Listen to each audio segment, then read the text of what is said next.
এই পূজা উদযাপন উপলক্ষে এখানে যে সমবেত হতে পেরেছি এই জন্য আল্লাহ তাআলা শুকরিয়া আদায় করছি। যখন এই মর্যাদা যখন পঙ্কিলতায় ডুবে যায়, অন্যায় অত্যাচারে মিথ্যা একটা সয়লাভ হয়ে যায়, তখনই তো কি প্রতি বছরই কি দুর্গার আগমন নাকি? আমি ভুল বললাম? আমরা একই মুদ্রার এপার এবং ওপার, এইটাই হলো একদিকে রোজা আরেকদিকে হলো পূজা।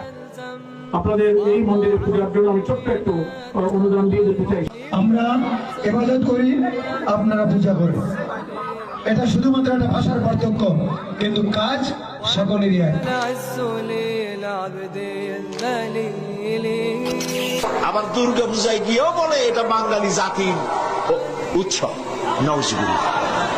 চাকরি রাখার জন্য মানুষ এইভাবে নিজের ইমান নষ্ট করে। আরে বাবা, দুর্গা পূজা হিন্দুর উৎসব। আমি 1,00,000 বার 1 কোটি বার বলবো, দুর্গা পূজার সাথে এই দেশের মুসলমানদের কোন সম্পর্ক নাই। এটা মুসলমানদের অনুষ্ঠান নয়।